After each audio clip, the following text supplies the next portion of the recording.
to the Landy Peek podcast. I'm your host and friend, Landy Peek, and I am thrilled to have you join me. In each episode, we will explore what makes life truly fulfilling: happiness, deep connections, and self-discovery. Together, we'll uncover that happiness is not a destination, but a way of living. Now, let's dive into today's episode.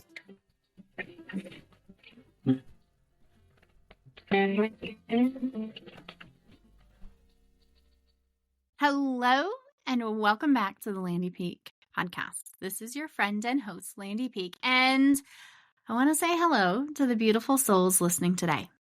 I'm really grateful that you're here today because this is a conversation that I think is one that we all need. I want to talk about communication, but not in the typical say this, not that way. Today's episode is about the deeper layer, the one underneath the words, the one where so much misunderstanding and disconnection can live, or where healing and truth can begin. Because here's something I've been sitting with. We're not just talking to people. We're talking to everything that they've carried up until this moment. And there's a quote that's been echoing in my heart since I heard it. And it's from Jefferson Fisher in his book, The Next Conversation. If you haven't read it, I highly recommend it. He said, "You're not talking to the person in front of you. You're talking to their stress. You're talking to their past experiences. You're talking to their anxiety. You're talking to their pain. You're talking to what they're going through right now." Just let that land for a minute. This was like the, oh my gosh, realization when I heard this quote. Because the last few weeks, I have felt like I've had a lot of miscommunications where simple things like trying to figure out things with my husband. Like last night, I volunteer at a horse rescue on Thursday nights, and I was out there and one of the horses was in pain, and it wasn't something I felt I could just leave. So what should have been a somewhat quick in and out where we knew the time frame, and I was supposed to be home by 6, and it was 6:15, and I had no idea when I was going to get out. I was on the phone with my husband, letting him know what was happening, and I was distracted. I was focused on the horse. I had my own things that were going on, and he did too, because all of a sudden, where he thought I was going to be home for dinner and be able to help with all of the nighttime routine, I wasn't there. And so he's trying to just communicate and figure out what's what and what needs to be done. And he was doing it in a way that was more of a storytelling. We weren't getting to the point. We were miscommunicating, right? And I was getting frustrated, and it felt like we were arguing. And I was like, I don't want to argue right now. I don't have time to argue right now. I need to focus here. And he didn't see it as arguing at all. He didn't feel like we were arguing. And it's those miscommunications because he's talking to someone that has a lot on her plate. And I'm talking to somebody who also has a lot on his plate. And we're not talking to the people that we're actually talking to. We're talking to the stress. We're never just talking to the surface. We're speaking to their entire story. So today, I want to talk about bringing more compassion, more presence, more understanding, and more real connection into our conversations. Because every single one of us is carrying something that we can't see. Maybe it's a lot of stress because they're afraid they're going to lose their job. Maybe it's grief because they just lost somebody incredible in their life. Maybe it's anxiety because of everything that's going on in the world. Maybe it was a conversation from earlier that left them feeling unseen, undervalued. I think about a couple of weeks ago, I was picking up my contacts and I had a really awful engagement with the person behind the counter.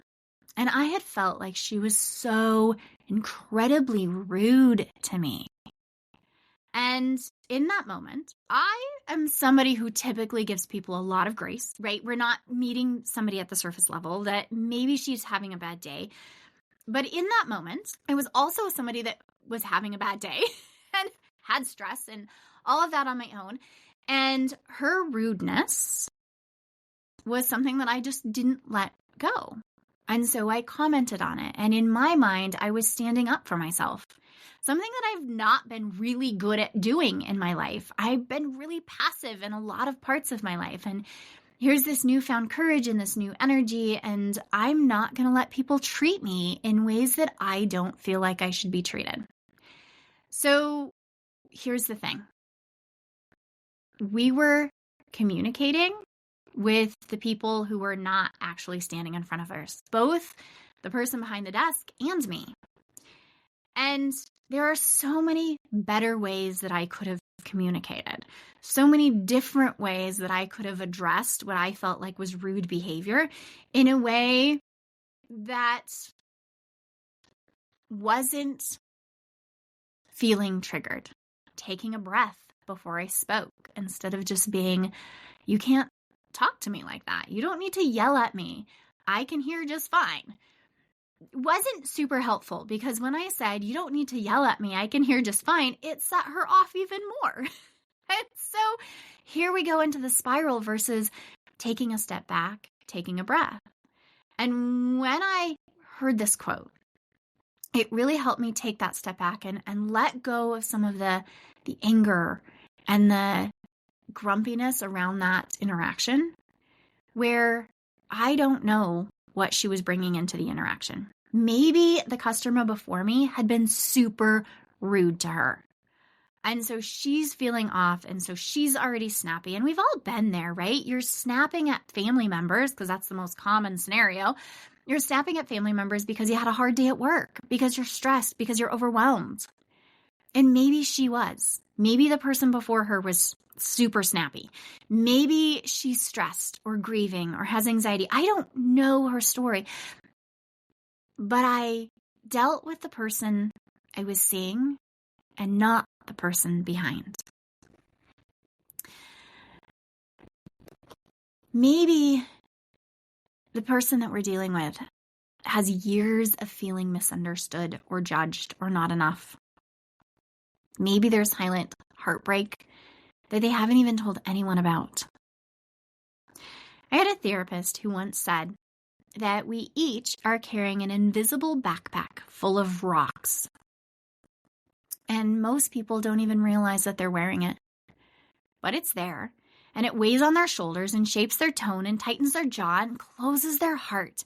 And when we're in a conversation, especially in the moments of tension or disconnection, we're not just reacting to the person standing in front of us. We're reacting to their backpack and everything they're carrying. And they're reacting to ours because we're bringing it into the conversation. When you really start to see that, it changes so much. It creates space for compassion.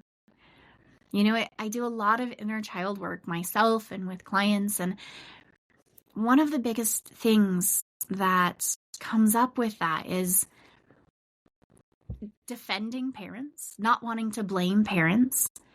And when we can come to the space of they had their own invisible backpack that they're carrying full of their own rocks, full of their own stresses, we don't have to blame anyone, right? We get to see our parents as humans who have their own stuff that they're carrying. We get to see the checkout person who is disconnected and snappy as a person who's carrying their own baggage of stuff. We get to see our partner when we're just having those misconnections and I feel like we're arguing, but we're not really arguing because we're not just seeing them. We get to see that they're also carrying a load of unseen things. What if we could create a space for compassion for slowing down, for curiosity instead of assumption. So often, miscommunication doesn't come from the words themselves. Have you ever thought about that? Where you get upset and it's not the words. In this particular case with the person behind the counter, for me, her words were, okay. It was the tone. And did you know? So funny. I used to get in trouble all the time when I was younger for my tone. And I would be saying, I don't have a tone. There's no tone. I don't mean or intend to have a tone. But the tone would be there. And it's because we hear our own voice because it's vibrating with our bones. Have you ever heard your voice on a recording and go, oh my gosh, is that me? It's because the vibration in our own head is how we hear the sound. And that vibration in our own head is deeper than what a recording is. So we might not necessarily hear a tone where someone else could hear a tone. I've also talked about the tone on my now husband's voicemail when we were dating. And when we were dating at first, same voicemail, still has the same voicemail to this day, 20 years later. But when we first started dating, I used to love that sound of that voicemail. I would call it when he worked nights just to say goodnight, but to hear his voice. And then we broke up for a period. And I'd have to call and I'd get his voicemail.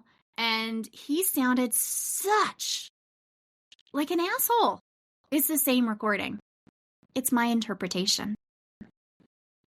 So our miscommunication, it doesn't come from words.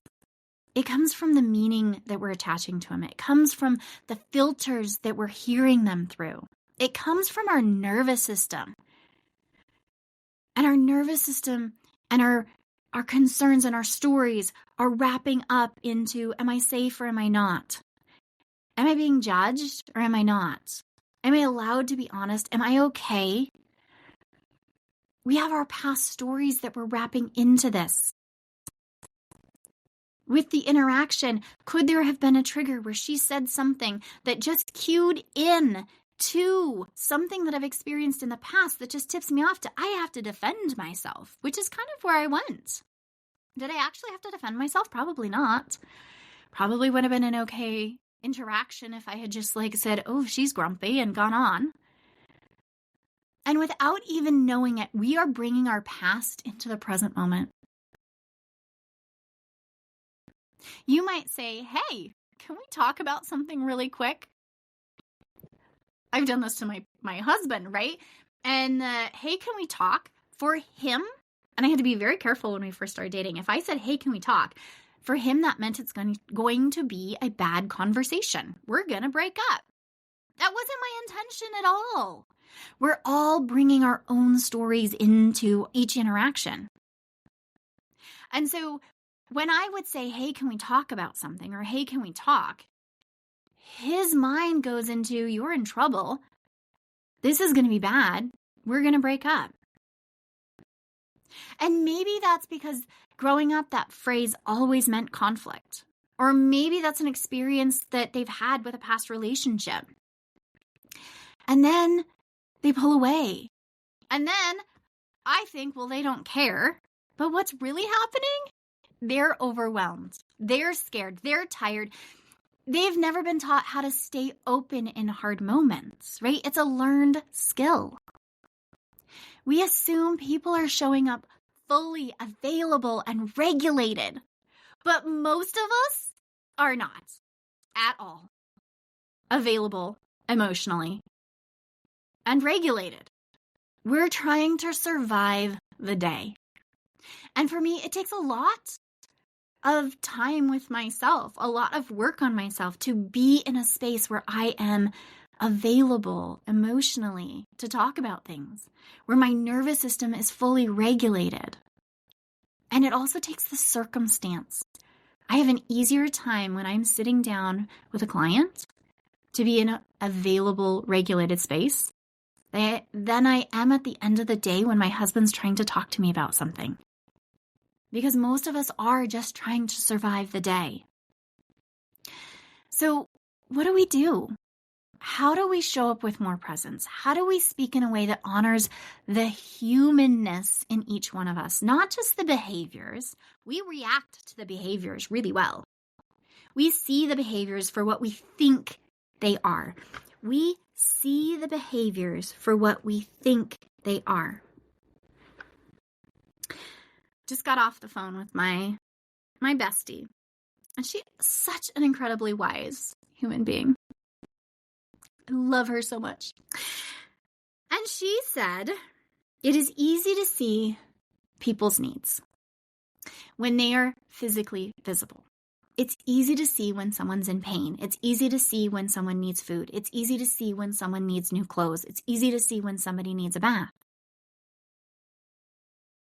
But we too often project based on what we see, what we think they need.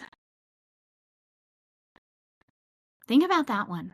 How many times are we projecting what we think that someone else needs based on what we see? But what if instead we got really curious? And when we had somebody be snappy, when we have attitude coming at us, I know as having a preteen, sometimes that attitude gets really big. And most of the time, that attitude has nothing to do with me, but everything to do with what she's carrying home from school. What if we got really curious in each of our interactions, showing up with love and openness as much as we are capable in that day, also knowing that we're carrying things, but really started asking, what's going on behind the scenes? Can I take a breath before I react? Can I take a pause? Jefferson Fisher in his book says, your first word should be your breath. I love this. I've used this because that moment where instead of spewing something, I take that moment to inhale and exhale. It calms my system. It gives me a moment to think. And then I'm not just reacting. I can interact with who they are and what's being presented. So can you pause before you say something? Can I breathe before I assume? Can I remember that this moment, this one exchange might be hitting an old wound for them and they might not even realize it? Ugh! I look back at that interaction with the eye doctor, at the eye doctors, and I'm like, I wonder if there's something there. That I hit a wound or she hit a wound, but there was some wounds. And it wasn't intentional on either part. In that moment where she responded sharply, I didn't take a breath. I didn't pause. I didn't think. I reacted with a gut reaction. And it was to get defensive. It was to stand up for myself. But what if I had run that differently? What if instead I had gone to a personal level, taken a step back? I love physically moving myself back.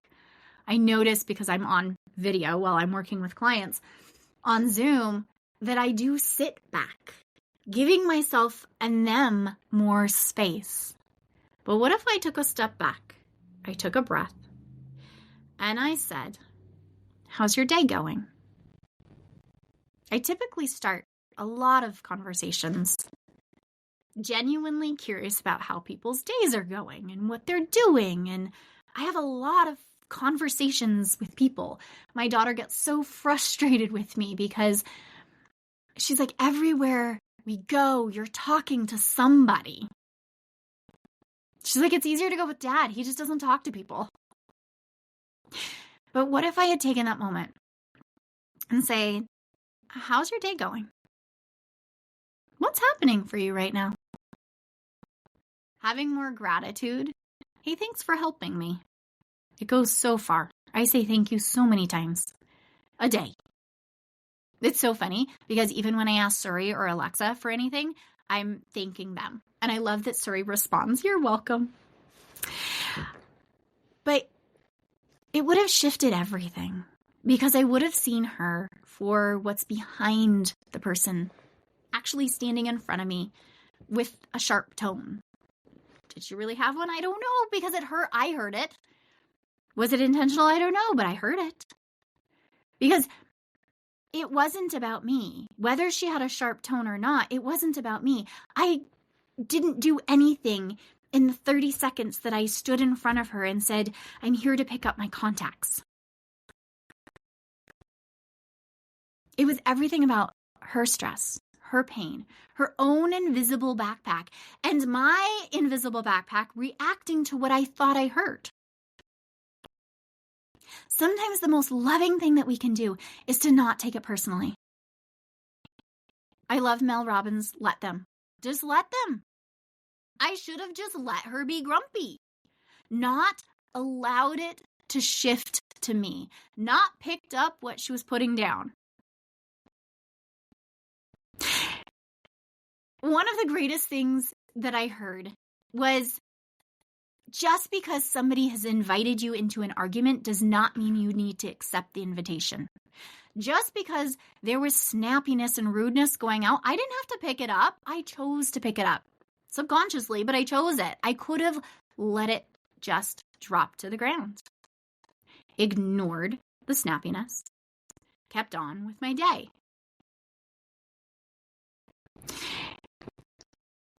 Somebody being rude isn't a character flaw. Somebody being snappy or short isn't a character flaw. It's a cry for care. It's saying, I'm hurting right now. I'm having a hard time. I need more. So I've been practicing to bring in more presence into my conversation. And it's things that I have naturally learned to do in my therapy sessions, in my coaching sessions, in working with other humans.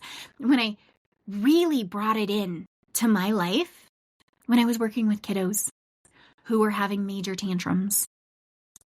And as they got big and loud, I would ground and soften.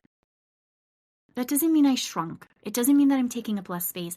It means that I am a space that's safe. And I can use this with my kids when I am in a good space. And I lose it when I'm cranky and tired and hungry and all that kind of stuff, like humans do. But if you can allow yourself to pause and ground, to take a breath, to have your first word be your breath, as Jefferson Fisher says, to soften your body, to come into the now and the present. I remember when my kiddos were little and they'd be such big tantrums, and I would sit quietly next to them with an open hand posture, like I'm open to a hug. And 99, if not 100% of the time, the tantrum would calm and they would crawl in my lap. So it's giving that safe space. It's allowing emotions to flow. Emotions are regulation. We say that they're not okay. The big tantrum, that's just expelling a lot of energy. But we have the tie to it's not okay, but it is. Emotions are helping us regulate. And when we don't allow ourselves to have emotions, then we're not regulating. We're stuffing it in. We're creating more tension and stress. So allowing yourself to pause and ground allows so much more connection. Here are a few things that I've been practicing to bring in more presence, understanding, and empathy into my conversations. So the very first thing that has helped me immensely is to pause and ground, just to take a breath.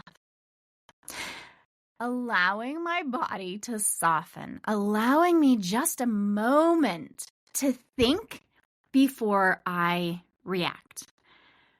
And especially with kiddos who have a lot of emotions, this has been a game changer because I'm really giving myself space and them space in that moment. And I've noticed on both sides, behaviors have changed. I'm coming into the now. So, as Jefferson Fisher says in his book, your first word should be your breath. And so I'm consciously taking that breath. I'm consciously taking that breath before I even think if I'm in that space of arguing in my head. Because as I take that breath, as I am arguing an argument by myself in my head, it allows me that pause to say, hold on, is this really a good use of my time? The next big thing that I have really brought into my life is asking instead of rushing. Instead of assuming that the other person is ready for the conversation, asking, is now a good time to chat? Or can we schedule a time to chat? It's allowing space to come in. It's not hitting my husband as he walks through the door with whatever is bothering me, with whatever we have to deal with, whatever we have to, decide as we're currently trying to plot and plan summer vacations. I'm spending time during our work days plotting and planning. And then even though this is a fun thing, vacations are stressful because of all of the planning and all the to-dos, and we're seeing family and blah, blah, blah. And it really comes down to, I might be really excited, but he might have had a rough drive home. So allowing him to walk in, allowing him to have space, and then figuring out a time to have a conversation. It doesn't have to be about negative things, right? This doesn't have to be, we have to really solve, our relationship problems. It can be, I really want to figure out our vacation time and giving space around that. One of the biggest things asking my kids, especially my kids, is what do you need from me right now? Coming to, do you need a hug? Do you need me to hear you, to just sit and listen? Or do you need me to help you? I have found that asking those three questions, do you need a hug? Do you need me to hear you? Or do you need me to help you? Have been real game changers. Because I am, as a mom, really good at sweeping in. I'm a really big hugger. And my kids don't always want to be hugged. And I'll solve problems. But that doesn't necessarily meet their needs. So it's allowing the space, allowing them to guide me in what they need. And our interactions have been so much better. Because sometimes we just need to hold space without fixing. And this is so hard as a therapist. Because I went to school to help people solve a problem. I spent a lot of time, energy, and money learning how to help people solve problems. But a lot of times, people don't want their problems solved. They want to be heard. They want to just process. They want to be able to talk through and just be able to have that sounding board and often the empathy. I hear you. I see you. That's really hard. That must be really hard. That must be so difficult for you. Right? A lot of times we just want someone to say, yeah, this sucks in life right now. And my favorite is bringing curiosity in. I'm so good at this in my sessions with my clients. But as we sit with those that we love, bringing in that curiosity is key. When we're coming in and not seeing each other as against each other, right? If I'm having an argument with my kiddos or my husband, this isn't him against me. Most often we're reacting because of something else. What is going on for them? I'm curious, this was big the other day. I picked up my kids from school and I had said something to my daughter in the car and got a really big response that didn't fit what I had said. So instead of me getting reactive, I took a breath And I got curious and I thought, I wonder what's gone on for her in her day. And it ended up being something pretty big and emotional for her. And so we don't always find those things out right away, right? It took getting home from school, having dinner, finally at bedtime, when things get calm and things get quiet. That's when she talks to me about, hey, this happened to me today. And she'd held it in all day because that's what we do. We hold in our stress. We hold in our upset. We don't want other people to see it. And then it just kind of eats away. The first thing that I asked was, does she need a hug? Does she need me to hear her? Or does she need me to help her? And she said, I need you to help me. And so we really sat together and talked about responses. If this situation comes up again, what are responses that she can have ready, that we can rehearse, that we can practice, right? Communication is a skill. We take it for granted that we just are able to communicate, but we're not able to communicate well most of the time, right? It's a skill. It's something that we learn. And as we see it as a skill, as we see it as something that we can learn, as something that we can rehearse, and we don't want to rehearse things in our head over and over to be like having an argument, ready to throw out the zinger, but more in having the confidence to be assertive, having the confidence to be direct, having the confidence to stand up for yourself. That rehearsal, that practice of the words is really not to plan out how to win an argument, but instead how to feel confident with your voice. And so when in doubt, if we're able to step back, take a breath, and get curious, put out there that they're doing the best they can with what they know, what they're carrying, what they have with the situation, and really understand that. Really be in a space where it's like, okay, they are doing the best that they can. And you know what? You are doing the best that you can. And I am definitely doing the best that I can. And in those moments when I lose it, in those moments when I really snap at my family, in those moments where I just can't do it anymore and I have to pull away, or I just don't respond to the email because it's just too much for me in that moment. It's recognizing my nervous system isn't in the space. It's recognizing that I am feeling a little overwhelmed or down or unhappy or whatever it is. And then that snappy response was probably the best that I could do.